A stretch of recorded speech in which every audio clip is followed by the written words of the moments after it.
My dear students, parents, teachers, and principals of all our council affiliated schools across India and abroad, welcome to this CISCE virtual learning series. It is the council's humble gesture and initiative to reach out to our students through our exclusive YouTube channel using StreamYard. We are in the 6th month of the COVID-19 pandemic, and the crisis does not seem to relent anytime soon. Given that all schools are closed, the Council has decided to proactively involve its students in some teaching learning activity through this initiative. While many schools have been doing excellent work in conducting online classes for its students, yet there are some schools which have not been able to do the same for their students. The Council is concerned about these students, especially those at the ICSE and ISE level. Therefore, the Council has arranged for subject experts for all the major subjects at the ICSE and ISE levels to address students' concerns and to suitably guide them in these subjects. These lessons can be viewed exclusively on the CISCE YouTube channel. I request all our students to be attentive and participate actively in these interactive live lessons. I am confident that our subject experts will be able to assist and motivate each one of you. Lastly, I would like to place on record my most sincere gratitude to Mr. Francis Joseph for coordinating with our research division and examination sections to make this possible. We plan to continue this series for as long as we can so that the Council can reach out to our teaching community in general and to our students in particular. Thank you and happy learning.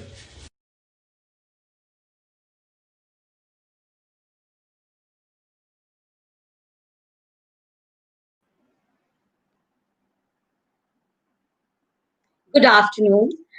Today we begin the second part of Act 5, that is from lines 171 till the end of the play, that's about line 320. But before we begin, let us just recap what we have already looked at yesterday. The Act 5 begins with Prospero, with expressing his deep sense of satisfaction that his plans have gone according to his wish. His enemies are now completely at their mercy. And from Ariel, we get to hear the pitiable condition of his enemies. They have lost their minds. Ariel uses the word distracted, which means having lost their minds or their senses. All right. And therefore, they are, what greater punishment could there be? And it is Ariel again who sort of puts the idea of forgiveness in Prospero's mind, because he says, and I quote from the play itself, he says that if you now beheld them, your affections would become tender. This leads Prospero to the reflection that though he is upset with their high wrongs, that now that they are penitent, he therefore would not like to extend his fury any further. And he also realizes that the highest virtue is, of course, forgiveness rather than vengeance. So he sends Ariel to bring his enemies in front of him. And as Ariel goes, Prospero draws a magic circle because they are to regain their senses when he decides. All right. So he draws a magic circle, and as he does that, he invokes all the elves and fairies, inhabitants of the spirit world, who had helped him. And he enumerates the various acts of magic that he has conducted or has created in the magic island. His enemies enter, Alonso, Sebastian, Antonio, assisted by the nobles. They enter the magic circle and they stand charmed. All right? They still cannot speak, they cannot understand what is happening.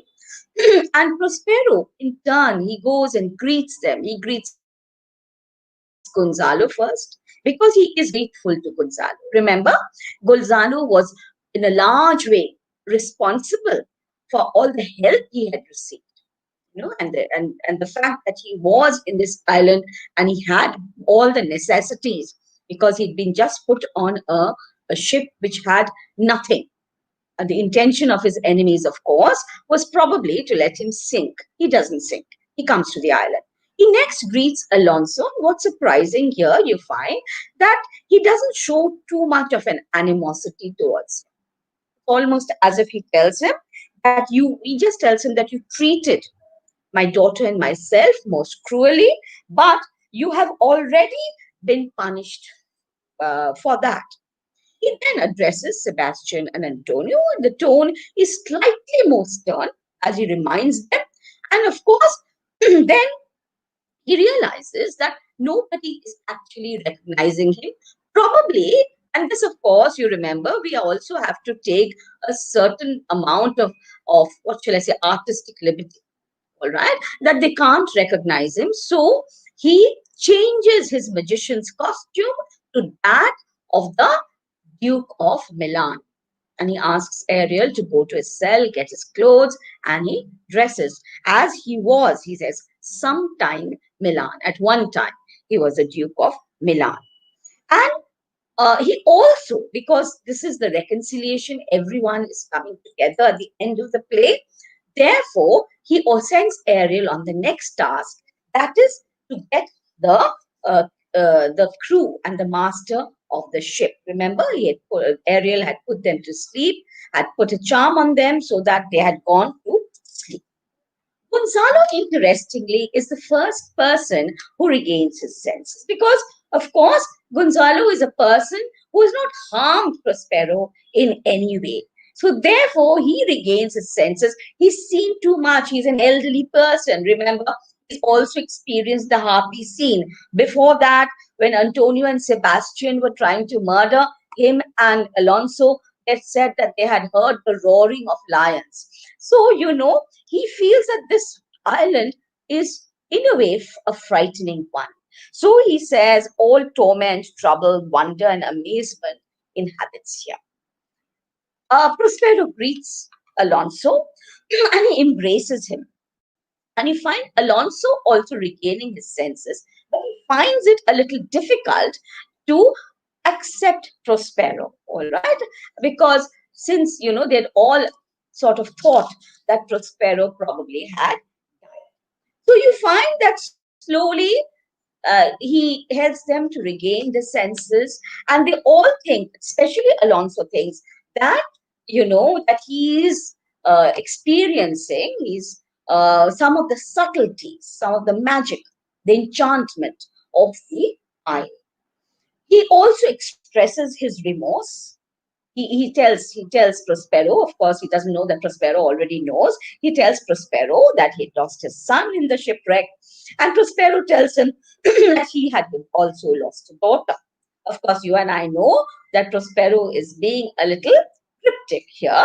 He's actually lost his daughter to Ferdinand, and Prospero, the final kind of reconciliation, when he says that since you are remorseful, you have given me back my dukedom, so I will requite you with as good a thing, with something as happy as, this. May I have the presentation now?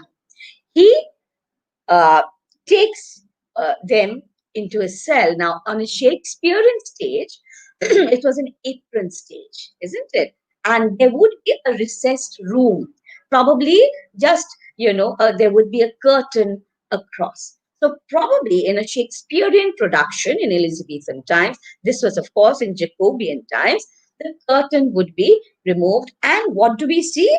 Here, Prospero discovers, he reveals Ferdinand and Miranda playing chess. Now, the game of chess, traditionally reflected political maneuvering. And as the young people play chess, they are actually echoing their parents' political conflicts, quite unconsciously, of course. All right, next. And Miranda, of course, they are very much in love. So Miranda says, "Sweet Lord, you play me false." And Ferdinand, so there's a very tender scene between the two of them. Ferdinand says, "No, my dearest love, I would not for the world." And she says, "Yes, for a score of kingdoms." She's so much in love with him. She said, "Even if you wrangle with me, if you fought with me for a score of kingdoms, I would accept it as fair play." Now, the idea of cheating is there in the play, isn't it? Antonio cheats uh, Prospero. Alonso also, in a way, cheats Prospero. So the idea of cheating sort of is very subtly echoed here. Now, Alonso, of course, he is surprised, wonderstruck to see his son. And he says, if this is another vision of the island, and if this is not true, one dear son shall I twice lose. Why? Because he's already lost his son in the shipwreck. And now he sees his son again, the joy of seeing his son. And then if it's a vision, then he loses his son again. But Alonso and Ferdinand are united with one another. Next. And Sebastian was also surprised. He says it's a most high miracle. Ferdinand catches sight of his father and he says, "Though the seas threaten, they are merciful. I have cursed them without cause." The seas had threatened because, they'd taken him away from his family. He kneels before Alonso, and of course, Alonso blesses his son. Now, look at Miranda's reaction. Never seen. She's led a very sheltered life on this island. She's had no exposure to the great wide world. All right. So she says, "Oh, wonder how many goodly creatures are, how beauteous mankind is. Oh, brave new world that has such people in it." Beauteous mankind, perhaps she means how beautiful humankind is. And the brave new world, Aldous Huxley took the title of his novel from this part of the play, Brave New World. But perhaps it is a hint that Miranda and Ferdinand, when they become king and queen of Naples, they will create this brave new world. But Prospero is more, restrained, and he does a kind of a reality check when he tells her that it is new to thee. Remember, he had just told her something like that when in Act 1, Scene 2, Miranda had seen Ferdinand and she thought he was some kind of a god. And Ferdinand again tells her that that's because you haven't seen any men. All right. So again, here, that sort of restraining her, holding her back. Next, Alonso, of course, wants to know who Miranda is, and he also echoes, there are lots of echoes in this play. So he echoes his son's statement. When Ferdinand had first seen Miranda, he had asked whether she was a goddess of the island. Now, here also, Alonso asks from Ferdinand that is she the goddess that had severed us and brought us together? Separated us and brought us together. Ferdinand introduces her to his father. He says that, in so many words, he says that she is Prospero's daughter. He says she is daughter to the famous Duke of Milan, of whom so often I've heard renown, praise, but never saw before. Of whom I've received, he says, Prospero had granted him a second life, and this lady has given him because he's in love with her and he proposes to marry Miranda. so he will get a second father. And Alonso very readily accepts. This is the transformational aspect of this scene. He's transformed into a different man. The ego, the pride of a king is not there any longer. All right? And he says that I am hers. But he also realizes that it is odd, but he has to ask her forgiveness because he too, in a way, he has wronged her too. He hasn't only wronged Prospero by cruelly putting her in that rotten carcass of a butt with Prospero. He'd actually put her life into danger also. Next, Prospero stops him, and he says, "There, sir, stop. Let us not burden our remembrances with a heaviness, with a sorrow that is." And Gonzalo, true to his nature, he is happiest at this new union. He declares, "I have inwardly wept, or should have spoken before this." He's full of wonder, happiness, and probably he's crying tears of joy. So he could not speak. "Look down, you gods, for it is you who have chalked." And the idea of divinity, that there is a divine providence somewhere, or so Gonzalo believes, that have chalked forth. You have created the path which has brought us here. I say, Amen, Gonzalo, he says. He also comments on the cycle of events, and this is very important for us as students of the play, and I will quote it. He says, "Was Milan thrust from Milan?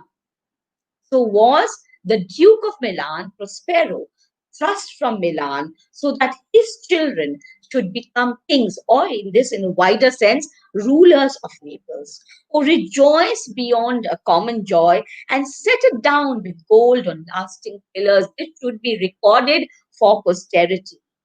And he says, in one voyage, did Claribel her husband find at Tunis, and Ferdinand found a wife. So everyone has found something. They probably have lost something, but they've also found something where he himself was lost.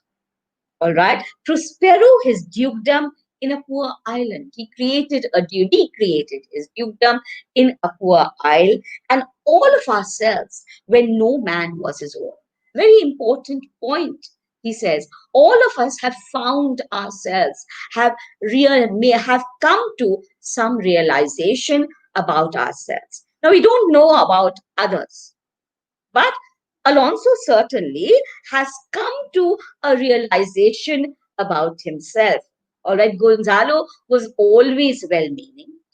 He's always been, loyal to his king. So probably doesn't need for others. For Sebastian and Antonio, however, we do not find any any self discovery or self realization. If they've been very silent about it. They don't talk about it. All right. So Alonso then says, "Give me your hands." Next slide, please. "Give me your hands. Let grief and sorrow still embrace the heart that does not wish you joy." So now you find Ariel brings in the master and the boatswain, who are happy to see the king safe and the ship is in good condition. And Gonzalo brings in a note of humor because he says, "Oh, look, sir, here is more of us, more of our group. I prophesied that if there was a gallows on land, takes us straight back to Act 1, Scene 1, where when, the bosun was quite uncouth. He was rude and rough to them, and he tried to calm the angry king and his attendants by saying that this man will not drown, he will be hung, and a gallows rise is his fate. So he says, if a gallows were on land, this fellow could not drown. Now blasphemy, because he'd cursed so much, he'd blasphemed, that swearest grace on board. You had sworn so much on board the ship, not an oath on shore. He said, "You not talk at all on the shore," because the boatswain is struck, with wonder. He says, "Has thou no mouth by land? What is the news?" And the boatswain relates, the best news is, of course, we found a king and company. The next, our ship. which was 3 glasses, 3 hours. Again, the concept of time coming in. We gave out as split. Is tight, and here means trim, seaworthy, and bravely rigged and properly rigged as when we first put out to sea. And Ariel in an aside tells Prospero, "So all the service have I done since I went." And you've noticed Ariel constantly seeks this. He constantly seeks approval from Prospero. And he says, "My tricksy little spirit, my clever spirit." And Alonso still cannot come to terms. Too much has happened.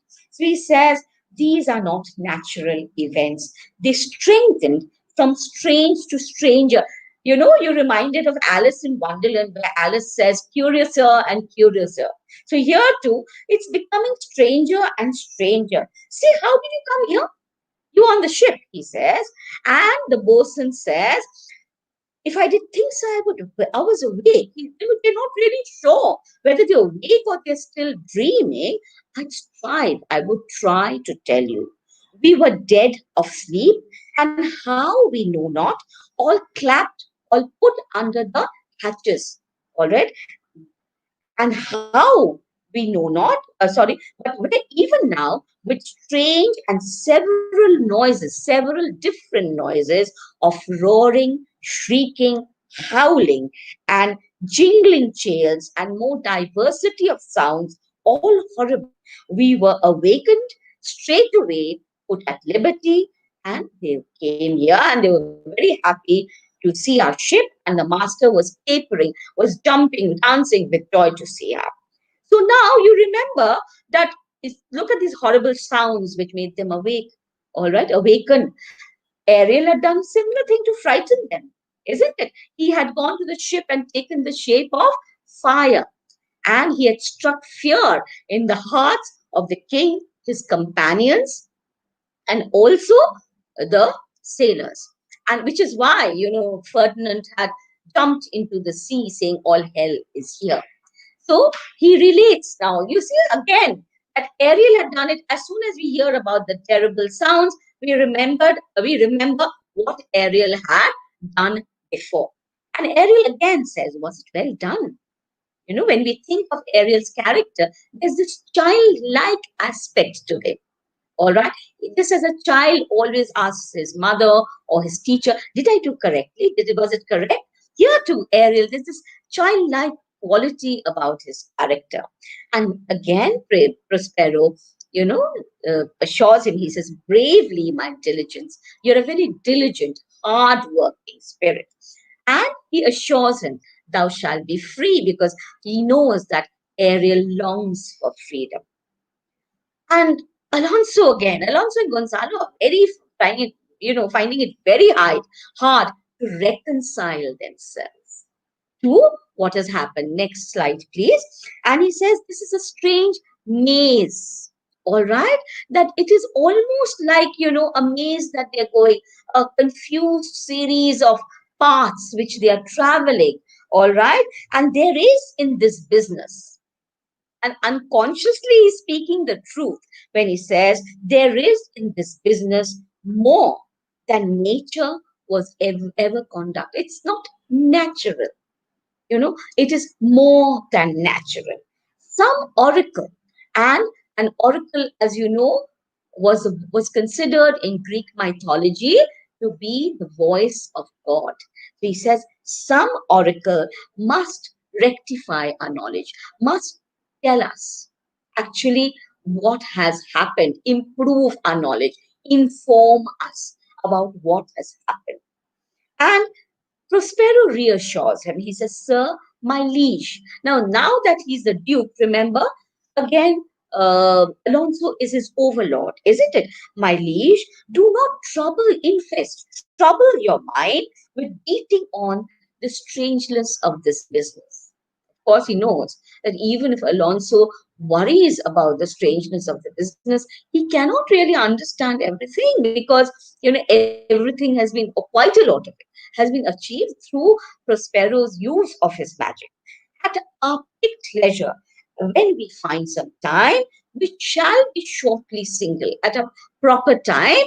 I'll resolve you, I'll inform you, which to you shall seem probable. Everything that seems improbable, unbelievable now, you will be able to believe it, to understand it. Of every of these happened accidents, events that have occurred. Till then, be cheerful and think of these things well.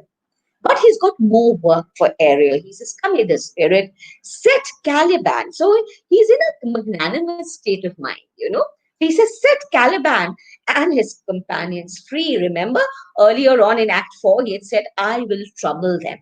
But now he says, set Caliban and his companions free, untie the spell. How fares my gracious sir? They are yet missing. And he reminds Alonso that everyone is not here. The next slide. They are yet missing of your company some few odd lads that you remember not. All right. And Ariel comes in driving. All right. Previously, he had led them. All right. Remember, he comes and they follow. But here, the word driving, because they're given a subhuman status somehow, driving in Caliban, Stefano, and Trincolo in their stolen apparel. So you can imagine they're wearing all those glittery garments, and suddenly the whole mood of this act, which might have become lachrymose at this point, becomes a little lightened because, the audience, think of the audience. Shakespeare was meant to be watched, all right, and act in production. And we are reading him. So we have to constantly keep the stage in mind. How would it look? All right. So we would find these three ridiculous people coming in front of this august company. All right. In front of these very, very serious gentlemen, gentlemen who are of a very high rank, and they come in this stolen apparel. And Stefano, he still hasn't come out of that punishment that he's received. And he says exactly the opposite of what he actually means. So he says, every man shift for all the rest. But what he means is every man shift for himself. Every man must look after himself. All right. Let no man take care for himself, but all is but fortune. He also cannot understand what is really happening. All right. So it seems that they are in the grips of some strange fate of fortune. Coraggio, bully monster, courageous, courageous, Italian for courage. So he lacks courage, but he's telling Caliban, have courage. And Trincolus looks at Alonso and the others and he recognizes them. And he says, if these be two spies, he's talking about his eyes. If my eyes are seeing correctly, which are there in my head, was a goodly sight. And Caliban's uh, comment is very important. He says, O Setebos, these be brave spirits indeed. Remember, Miranda also had said almost the same thing. All right. She said how, oh, brave new world that has such people, how goodly humankind is. All right. And here too, because uh, he also, remember how beauteous mankind is, she had said. And here he says, these be brave spirits. So both of them have led a life on this island. Caliban has seen nobody apart from Prospero. All right. And Prospero, he's seen him as a magician, as a mighty figure. He hasn't seen him as a grandee, as they were called. All right. And here, therefore, he says, these be brave spirits. And he sees Prospero for the first time in his duke's costume. So he says, how fine my master is. And he immediately realizes, I'm afraid he will chastise. He will scold me. He will punish me. And Sebastian, they seem to have forgotten the great, act of treachery that they had done. Next slide. He says, ha ha, what things are these, my lord Antonio? Will money buy them? All right. Now, Have you seen it? This is very interesting because Stefano Ticolo also had thought about this, the monetary aspect, that they could take Caliban back and they could show him off in in a fair, or they could present him to the king and earn money. Remember, at that point, the Elizabethans and the Europeans were voyaging around the world. They were coming into contact with cultures and people whom they did not even know existed. The first person who did this was Marco Polo, who discovered the sea route to China. So the Silk Route to China, rather. And so when he came back with a lot of tales. We cannot forget Sir Walter Raleigh. When he came back, he discovered tobacco, and when he smoked a pipe for the first time in England, that created a sensation. All right. So we had all these travelers coming back with accounts of strange people, that they had seen, which did not conform to the Elizabethan standards of what human beings looked like. Tall, fair, golden haired, blue eyed. No, they were not like that. And, therefore, you find this coming in, probably, and they also would exhibit these people at fairs, bring them along with them, exhibit them at the fairs in England and things like that. So he says, will money buy them? And Antonio, see, you see that both of them have this kind of mind, mean minded people, very like. One of them is a plain fish. Shakespeare never gave directions about what a character should look like.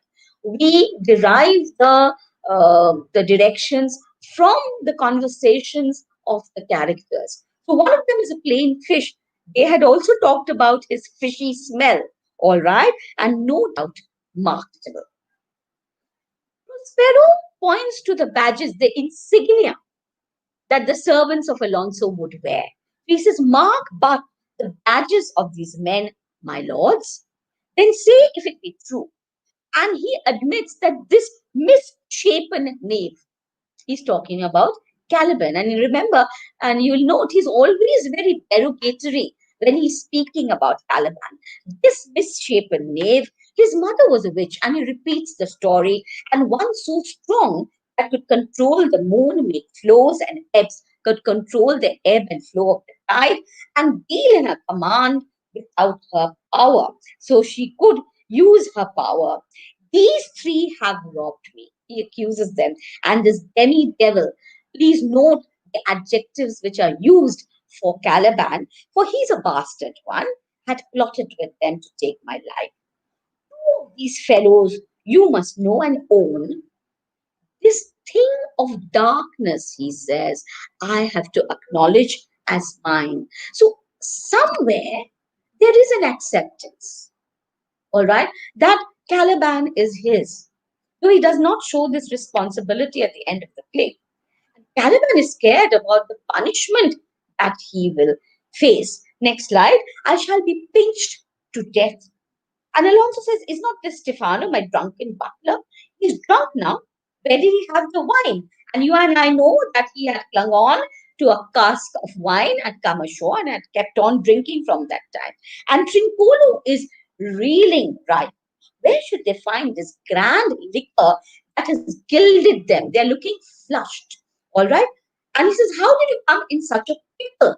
The word pickle is very interesting because they would pickle, food in wine. Very often, wine was used as a pickling agent.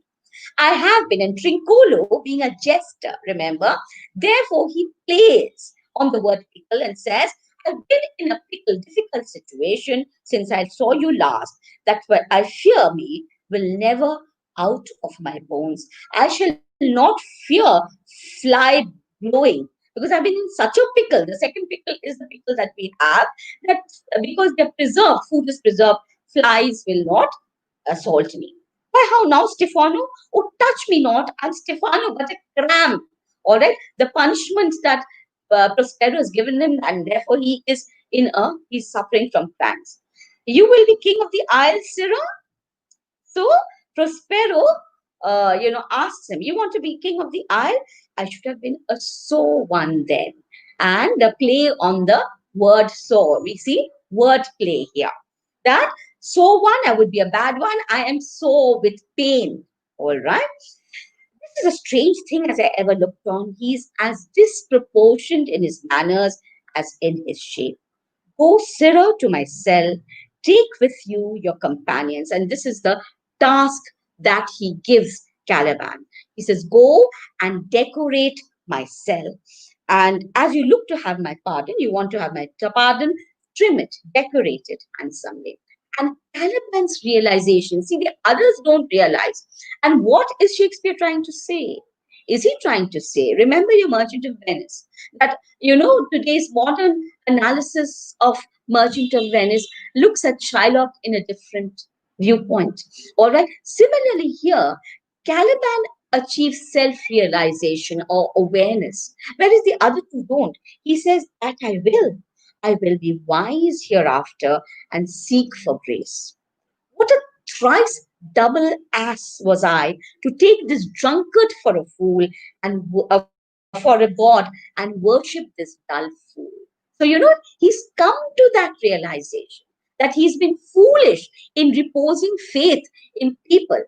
And we realized that earlier also, isn't it? When he was so wonderstruck with them and thought that Stefano was the man in the moon, we actually realized that Caliban, by accepting them as his masters, was actually repeating the same mistake, the mistake that he had committed with Prospero. So Prospero says, go to away. And Alonso reminds them, hence and bestow your luggage, all these clothes that you come with, where you found it, or stole it rather. Next slide, please. Sir, and the scene ends with Prospero inviting them to his poor cell. All right, remember, the cell is a rudimentary, rough one, quite unlike the grand court that Prospero probably in Milan, where you shall take your rest for this one night. Part of it. And now he promises them that he will tell them his story. Which part of it? I'll waste, I'll use, I'll occupy with such discourse, conversation as will make it go quick away. The story of my life and the particular accidents, events, occurrences gone by since I came to this island. All right. So the curiosity that had been depicted by Alonso, Prospero is going to satisfy that curiosity. He says, I will satisfy that curiosity and I'll bring you to your ship and so to Naples, where, and he hasn't forgotten, that where I hope to see the nuptial of these our dear beloved solemnized. So in many of Shakespeare's plays, that the plays end with a marriage, a union. Okay, so coming together. So here too, he will he wishes to see the nuptials of the dearly beloved son and daughter of Alonso and Prospero, married, and thence I shall retire me to Milan. And after that, he shall go back to his own dukedom, where every third thought shall be his my grave. So his work is done. All right. He has achieved a great deal. He has got his dukedom back. He has avenged the wrong that had been done to him. And also, now he had also ensured the safety and the security of his book, which what any father would be worried about. So every third thought, the one thinks the other two thoughts must have been his daughter and his dukedom shall be my grave. And Alonso says, I long to hear the story of your life, which must take the years strangely, which must, be strange to hear. It must be a strange tale. And what else? I'll deliver all. I'll tell you everything. And I promise you, and this is his last act of magic, and also the last act that Ariel will do. He says, I will promise you calm seas, auspicious gales, and a sail so expeditious, so fine that you shall catch up with your royal fleet. Remember, it's just the sixth hour. All right, 6 hours since the whole event has occurred, the shipwreck has occurred. So you will be able to catch up with your fleet. My aerial chick. And again, you see that term of endearment. My aerial chick, that is your charge, your responsibility. Then to the elements. So Ariel gets his freedom. Be free and fare you well. Please all, and it ends with him herding them, drawing them closer into his cell. There's some points that you must ponder. Next slide, please. Which you must ponder.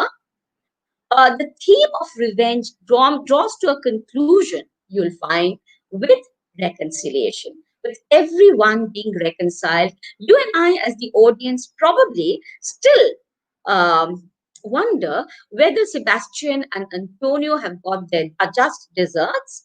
But in the Christian spirit of the play, even these two sinners are, forgiven, and they're included in this reconciliation. Have you noticed that they remain quite silent throughout? They don't talk too much. Was Shakespeare trying to show that they were suffering from an inward remorse? One does not know. The nuptials of Miranda and Ferdinand will be celebrating, heralding the union of Milan and Naples. And Ariel, who has longed for freedom. From Act 1, Scene 2, we've heard about his longing for freedom, his desire to be free, and quite against his will, he had been imprisoned first by Sycorax, and now, of course, by Prospero also, who had held him in thrall, isn't it? So now he can finally return to the elements. Next slide. Only now, this is something, and this, remember, literature is interpretive in nature. All right. So it is something that you can discuss in class. Only Caliban is left behind on the island. Why? Does this reflect the attitudes of the colonists? All right. Did the colonists believe that the natives of the places that they visited, if you extend it, you can think about Caliban as a native of this island? No, he actually is not, because Sycorax was brought here to this island, but that they were not really suitable for the Western civilized world? Or is it, in a way, that Caliban is at last master of his own island? He gets his island back. We can see it in many ways. The topic is open to all kinds of discussion and interpretation, and I invite you to do that with your teachers when you are revising this act. We have assignments. The next slide, please. There are certain assignments where you could discuss the questions. Why does Alonso find it so difficult to believe that the person in front of him is Prospero? And the next one is, which signs do you find in the act that tell you that Prospero has mellowed in his attitude? Just look at the act. You won't find it in a single line, but you can go through the act and you find that there is a mellowing in his attitude. You could probably compare it with Act 1, Scene 2, the latter half of Act 1, Scene 4, and Act 4, Scene 1, and you would get your answers. And why would Alonso have to ask Miranda's forgiveness? All right, because remember, he's the king and he's older, and Miranda is younger. But why would he have to ask Miranda's forgiveness? See whether you can answer these questions.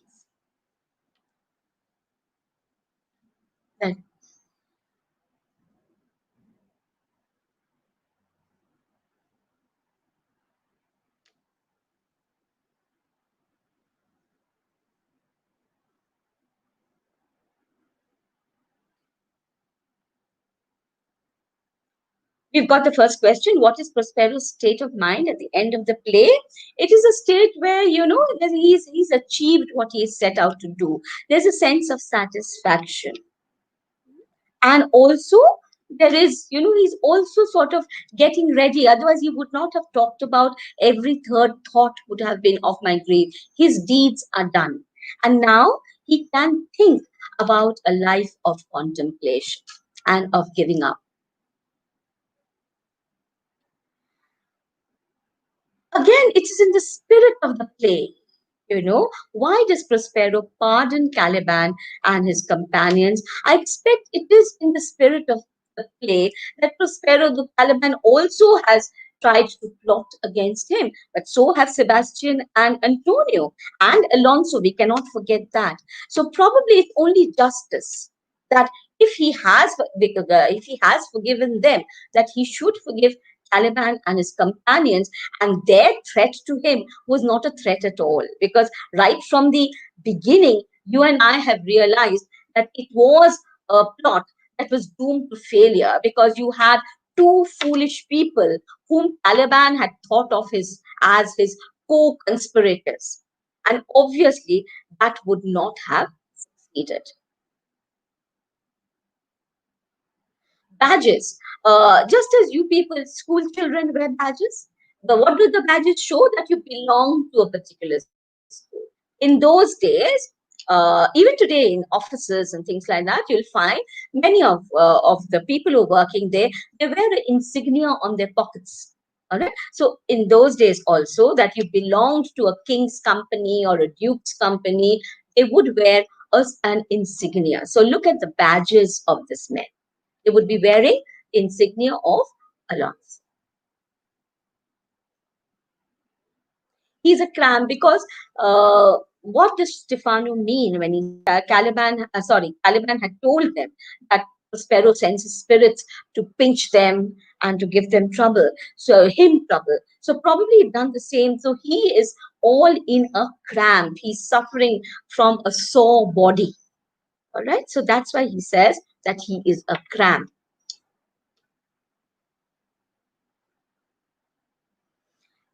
Ariel is given his freedom. What happens to Caliban? This is something that you will have to think about. Caliban is probably left behind on this island. The question that arises in our minds is why? Why was he not taken along with the others? Probably because he belonged to this island. All right. Probably because he did not have the sophistication to take part in European society.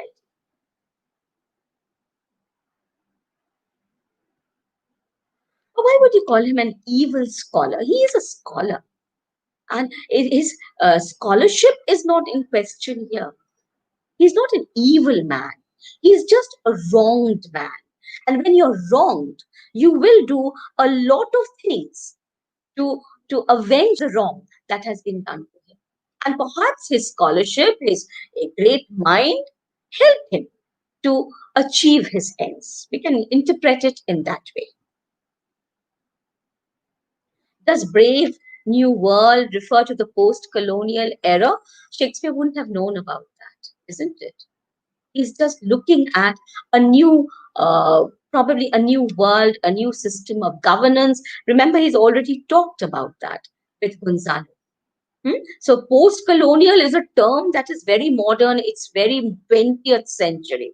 So therefore, Brave New World, a more just world perhaps, a better world where treachery and things like that would not exist. This is from Shakespeare's point of view.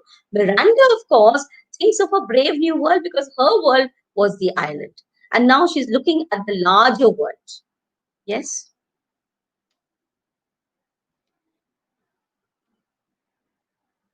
No, we see Ferdinand gladly receive his father, but he had thought of himself as a duke before. He had not thought himself as a duke, he thought himself as the king before. Remember, Alonso was the king of Naples. How do we see this transformation? No, Ferdinand, right from the beginning, has been a very reluctant king. He's not like Antonio in that he was very happy to become the king at the cost of his father's life. Remember, he tells Miranda that I am the best of those who are here, but and I wish I were not. He did not, he wanted at the cost of his father. So there's no transformation. There's an intense happiness that his father is not dead; he's alive.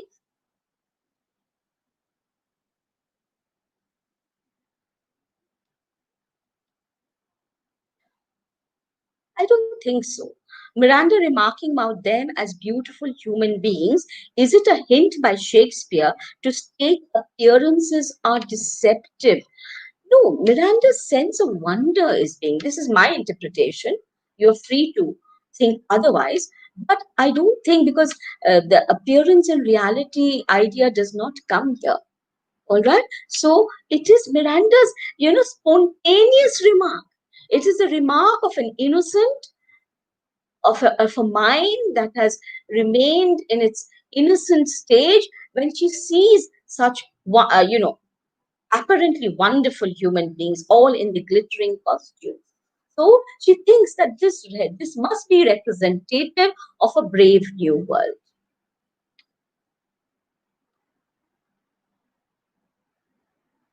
Liberal arts actually refer to a vast range of subjects which the best scholars of the time actually studied. And I've got a list of the liberal arts in case you want that. Uh,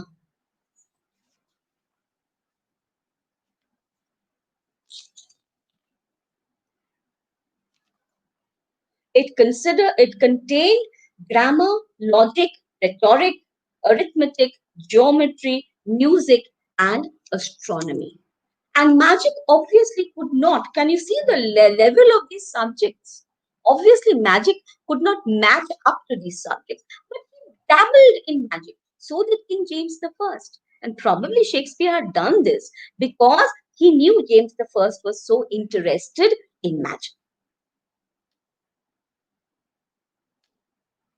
Yes, chess traditionally, what do the chess pieces have? There's a king, there's a queen, they're pawns, they're soldiers, they're horses. All right. It refers to a kind of a battlefield. So it talks about political maneuvering. And there has been political maneuvering in the play, has there not, between Alonso and Antonio and Prospero? So, and probably that echo is coming here, and that's why and chess was played by the nobility in those days.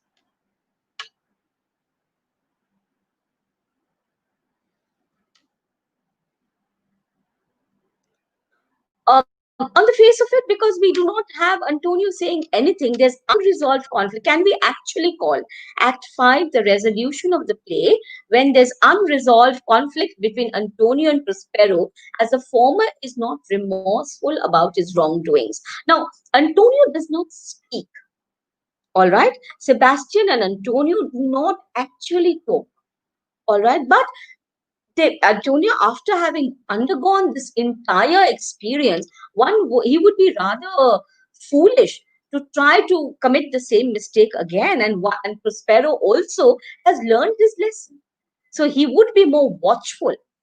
He had been too trusting in the past. He believed in the brother whom he loved.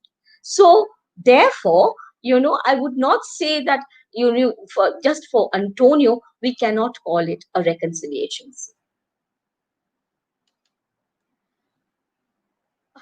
It is another coin of the same question. Can we say that Sebastian and Antonio really repent?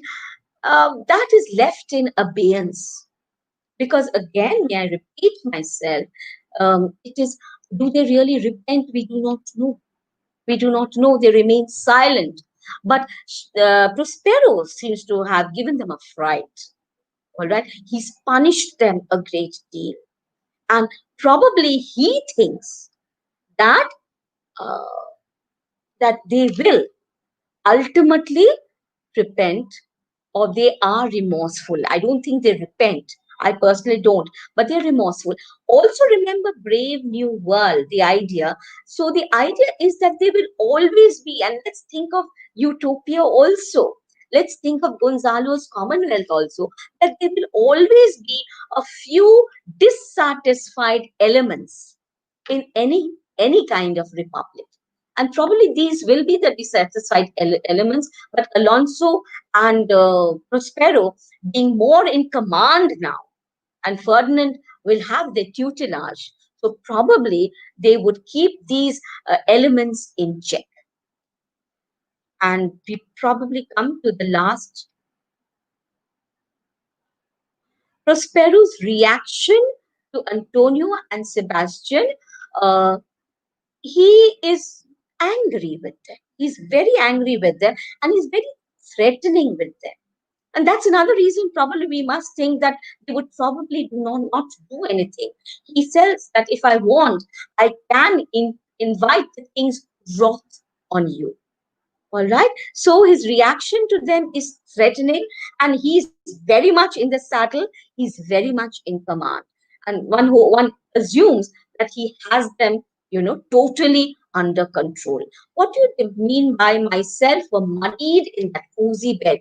The oozy bed is the ooze or the slime at the bottom of the sea, and Alonso now wishes that yes, if Ferdinand and Miranda were married, he said, I wish they were king and queen of Naples. And to that end, they cannot become king and queen with Alonso being there, present, isn't it? So for that, I wish myself were dead and buried in the oozy bed of the sea.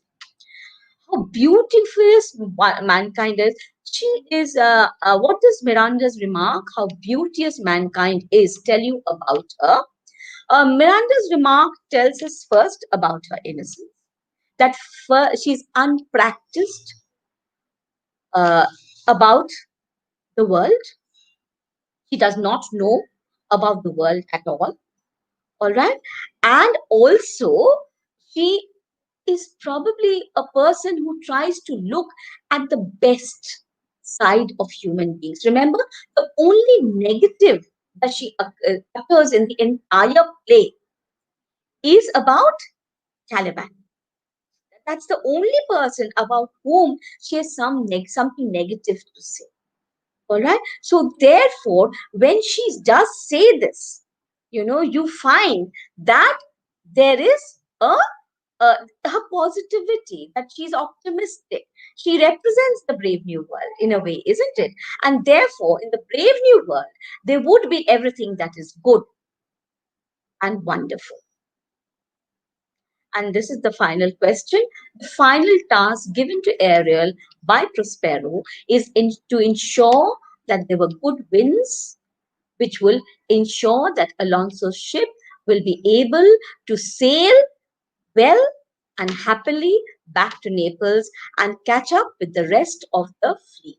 That is the last task that Prospero gives, and then he can be free. Thank you so much.